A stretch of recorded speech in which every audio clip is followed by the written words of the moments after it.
যাজ্ঞসেনীর খুলছে শাড়ি, টানছে ধরে দুঃশাসন। দায়ী ছিল যার গর্জে ওঠার, নিচু মাথায় সে ৫ জন। দুর্যোধনের নগ্ন উরু, ইঙ্গিতে তার ধর্ষকাম। হস্তিনাপুর দেখছে বসে, ধ্বস্ত হতে তার সুনাম। অন্ধরাজা সিংহাসনে, আর্ত চেঁচান বউমা তার। নিজের দলের নির্যাতনে সব রাজা হন নির্বিকার।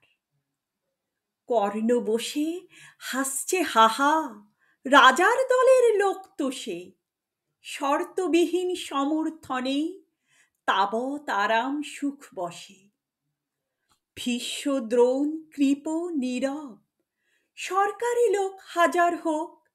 রাজার কথাই তোমার কথা, তুমি যখন রাজার লোক। খল শকুনি দেখছে সবই, বস্তুত সে ধ্বংস চায়। ঘরের মাটি লাল হয়ে যাক দেশ বিভাগের যন্ত্রণায়। সুশীল সভায় ঘটছে যখন রাজ অপরাধ জঘন্য, ঠিক তখনই তার বিরোধে চেঁচিয়ে ওঠেন বিকর্ণ। বিকর্ণ নন কেউ কেটা লোক, ১০০ ভাইয়ের একজনা।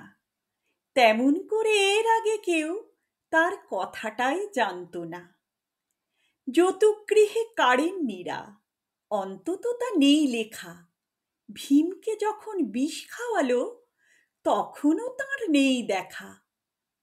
কিন্তু যখন প্রকাশ্যতেই কাটছে নারীর আব্রু কেউ, স্তব্ধ জিভের চুপ সাগরে বিকর্ণ হন একলা ঢেউ। চেঁচিয়ে ওঠেন রাজার কুমার, যুবরাজের বিরুদ্ধেই। মহাবলী পাণ্ডবেরও তখন গলায় সে সুর নেই।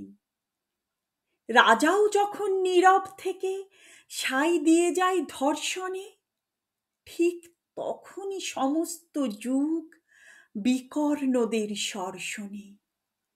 আমরা যারা কিচ্ছুটি নই, একটি মোটে ভোট কেবল, অত্যাচারের সামনে এলে সঙ্গী শুধু চোখের জল। পোষ্যভাবে যাবনা চেবায় অন্ধ এবং নিকর্ণ। প্রার্থনা থাক আমরা যেন একবার হই বিকর্ণ।